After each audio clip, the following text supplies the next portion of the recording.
Coup de chapeau, il a trouvé une superbe femme, je ne sais pas comment il l'a fait, je ne sais pas qu'est-ce qu'elle lui raconte, je ne sais pas quel type de massage on lui fait au pied, mais en tout cas... S'abonnez-vous. Yo yo yo les gars, alors j'espère que vous allez bien. Juste avant cette vidéo que vous voyez maintenant, j'ai tourné une précédente vidéo qui concerne les objectifs de la chaîne, les rêves et les ambitions que je pourrais avoir pour la chaîne. Je vais mettre ça de ce côté-ci, donc enfin je pense que c'est de ce côté-ci. J'espère que tu iras la voir, tu vas kiffer et tout, et tu me donneras aussi ton retour en commentaire. Et là, nous parlons de Ousmane Dembélé.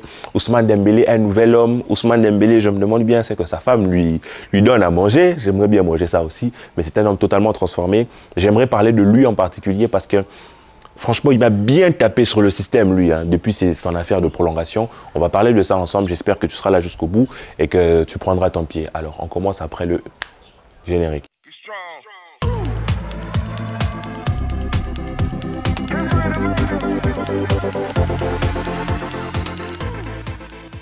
Alors, j'avais déjà fait une précédente vidéo qui s'intitule Ousmane Dembélé, l'éclair jaune de Catalogne ou de l'éclair jaune de Barcelone. Je pense que vous pouvez la retrouver dans mes vidéos et tout. Et déjà en ce moment-là, j'étais très content du changement qui avait été effectué par Xavi. En fait, l'impact que Xavi avait eu sur Dembélé, qui avait totalement changé, qui était un nouvel homme, qui faisait des trucs incroyables. Il ne se blessait plus, il était plus appliqué.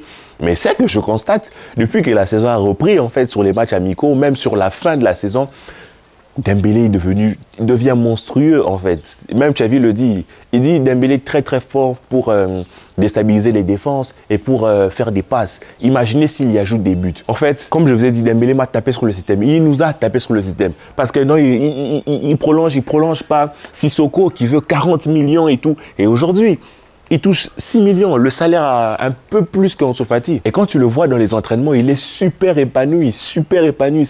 Moi, ça me réchauffe le cœur de voir ça parce que j'avais un peu peur qu'après tout ce qui sort dans les médias, qu'il se retrouve un peu esselé après même sa prolongation. Mais non, il est super impliqué. Xavi l'aime toujours autant. On lui communique beaucoup d'amour. Et on sent qu'il y a une concurrence saine avec Rafinha. Ça peut vraiment donner quelque chose. Et quand je vois ça, je suis grave hypé si vous voulez. Parce que moi, personnellement, je trouve que Dembélé, c'est un joueur qui a un potentiel monstre et c'est juste qu'il ne l'exploitait pas assez et il n'avait peut-être pas l'opportunité de l'exploiter parce qu'avant, il était super jeune. Il est jeune, hein, il avait beaucoup de fougue et tout. Mais quand il a commencé à prendre de la maturité, les blessures sont venues avec. Mais le mec, il s'est marié en catimini. Je ne sais pas s'il allait dans quel village du Bénin, là, où on l'a lavé. Il s'est marié en catimini. Et depuis, j'ai l'impression que depuis qu'il s'est marié avec cette femme, mais franchement, qui trouve la femme trouve le bonheur, hein, comme on dit chez nous, chez les chrétiens, qui trouve la femme trouve le bonheur. Coup de chapeau, il a trouvé une superbe femme, je ne sais pas comment il l'a fait, je ne sais pas qu'est-ce qu'elle lui raconte, je ne sais pas quel type de massage on lui fait au pied, mais en tout cas, depuis qu'il est avec cette femme, ça c'est une parenthèse, hein, mais depuis qu'il est avec cette femme, franchement, le mec, il est totalement changé, il a mûri, D'habitude, on dit qu'un homme, à partir du moment où un joueur prend une femme, il baisse. Mais Dembélé, c'est l'effet inverse. Je le trouve beaucoup plus mature. Pas dans le fait seulement qu'il ne se blesse pas. Mais en fait, lorsque tu le vois jouer, il est beaucoup plus mature, beaucoup plus posé en fait. Il n'est pas éparpillé. Il n'y a plus autant de déchets techniques dans son jeu, même s'il y en aura toujours beaucoup à cause de son profil.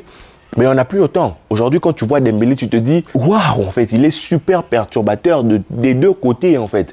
Et quand tu vois ça et que tu sais qu'il a de moins en moins de déchets et que tu sais qu'il a de moins en moins de blessures et que l'année passée, il a joué presque, on va dire, la moitié de la saison ou peut-être le un tiers de la saison, je ne sais pas. Mais il sort avec, je sais pas, 11 passes décisives. Imaginez que l'on est sur toute la saison et qu'il ajoute à ce qu'il sait déjà faire la capacité à planter. Il sera super fort, super fort. Moi, je le dis, franchement, peut-être vous allez tomber sur moi. Je sais. Mais un Dembélé en forme qui arrive à planter en plus de mettre des buts. Moi, personnellement, je le vois de retour en équipe de France et je ne sais pas ce qu'il a envie à Mbappé. Peut-être Mbappé est super réaliste devant les buts. Il arrive à finir et tout. Mais si Ousmane Dembélé s'améliore, franchement, déjà en termes de perturbation, je sais qu'on va se fâcher, mais bon, moi, ça c'est mon avis. Je ne dis pas qu'aujourd'hui, Ousmane Dembélé est meilleur que Mbappé, mais je trouve que franchement, Ousmane Dembélé, s'il arrive à ajouter les buts, ajouter cette corde-là à son arc, comme on dit, ou bien s'ajouter cette arc à sa corde. D'ajouter cette corde à son arc, je pense que Dembélé deviendra l'ailier ultime. Surtout que du point de vue comportemental, je le sens beaucoup plus en paix, je le sens beaucoup plus calme. En fait, c'est vrai qu'il n'est pas très ami avec la presse ou les journaux, les journalistes espagnols et tout, il boude toujours quand il arrive en Espagne et tout. Mais quand tu le vois avec le groupe, quand tu le vois comment il s'intègre, quand tu le vois comment il sourit, comment il participe au jeu, ça fait énormément plaisir et je trouve que c'est un autre homme. Il y a tellement de... Je le trouve tellement plus mature, tellement plus dangereux, même dans ses prises de décision, même lorsqu'il doit faire un dribble, lorsqu'il doit faire une passe, lorsqu'il doit faire un débordement. Je le trouve tellement plus... Il me rassure tellement plus. Avant, je me disais, Dembélé, tu as le ballon, dribble si tu veux, fais une passe simple. Parce que la majorité des fois, quand il tirait, c'était toujours le ciel. Quand il faisait une passe, c'était souvent mal appuyé, mauvaise passe, il a utilisé le mauvais pied, patati patata.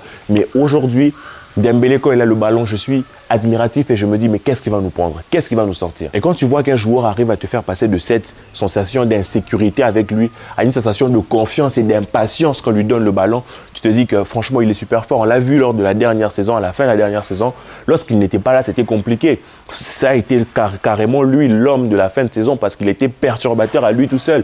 Quand il entrait, il faisait des choses de dingueries que les Ferrari n'arrivaient pas à faire et tout. Et si cette saison, il s'est encore amélioré, mais on va manger caviar. En fait, moi, dans la plupart de mes 11, je dis, certes, Ansu Fati doit jouer, mais pour l'instant, je pars clairement avec Dembélé et Rafinha comme ailier titulaire, clairement, parce qu'aujourd'hui, le Dembélé d'avant et le Dembélé d'aujourd'hui, c'est plus la même chose. Aujourd'hui, c'est que l'on peut voir de ces Dembélé-là, c'est énormément de maturité, sa capacité à finir, sa capacité à développer devant, sa capacité à participer au jeu. Et il a toujours sa pointe de vitesse et on le sent beaucoup plus solide dans les jambes. Je ne suis plus inquiet quand Dembélé court. Et c'est quand que l'on a eu sa dernière blessure. Donc, on sait que dans ces blessures-là, il y avait peut-être un manque de qualité de vie. Mais s'il ne se blesse plus, c'est-à-dire qu'il a même pris conscience du tournant que pourrait prendre sa carrière. Il a accepté le petit salaire de Barcelone. Ça veut dire qu'il voulait rester à Barcelone. Il aime Barcelone. Il reste à Barcelone parce qu'il aime Barcelone. Il refuse les gros salaires. Peut-être on va dire qu'il n'avait pas d'autres accords dans d'autres clubs. Oui, on est d'accord. Mais quand même, accepter un tel prix, c'est vrai, les négociations ont été longues et compliquées. Ça veut dire que le mec, il aime ce club-là. Parce qu'on peut dire ce que l'on veut. Ailleurs, il aurait peut-être pris un peu plus. Et le fait qu'il reste, qu'il soit aussi bon, aussi impliqué sur le terrain, que ce soit offensivement tout comme défensivement, moi je ne peux qu'être admiratif de ce Dembélé-là et lui souhaiter tout le bonheur du monde. J'espère qu'il entrera dans la liste des Français qui ont réussi, un peu comme Thierry Henry, et qu'il pourra nous prendre des saisons encore plus belles. Et je pense même qu'au départ de Lewandowski, d'ici peut-être 2 ans, on pourrait pourquoi pas replacer un Ansu Fati en 9. Vous imaginez, il aura pris en maturité, il aura peut-être 21 ans comme ça je pense, on le replace en 9 et tu as sur les ailes Dembélé, Rafinha, mais que demande le peuple? Que demande le peuple, les gars? Donc, ce serait juste incroyable. Et ce que moi, j'attends de ce Dembélé-là, c'est que ce sur quoi je serais vraiment un peu dur avec lui, c'est au niveau juste de la finition, parce que je sais au niveau des passes, il va nous régaler. Au niveau de la création, dans les perturbations, il va nous régaler. Mais j'aimerais vraiment qu'il ajoute un peu cette finition-là. Et s'il y arrive, franchement, c'est l'ailier ultime. Donc, s'il pouvait ajouter cette finition, cette saison, s'il arrive à mettre 10 buts, s'il met 10 buts, toutes compétitions confondues, je suis très content. S'il arrive à en mettre 15, voire 20, toutes compétitions confondues, Osana, Dembélé, Osana. Donc voilà les gars, c'était une petite vidéo pour parler de Ousmane Dembélé, c'est qu'il est devenu en tant que joueur et en tant que personne. J'espère que vous a plu, j'espère que vous êtes là jusqu'au bout, j'espère que vous serez nombreux en commentaire. Je répondrai à tout comme d'habitude, que la paix soit sur vous les amis, et ciao.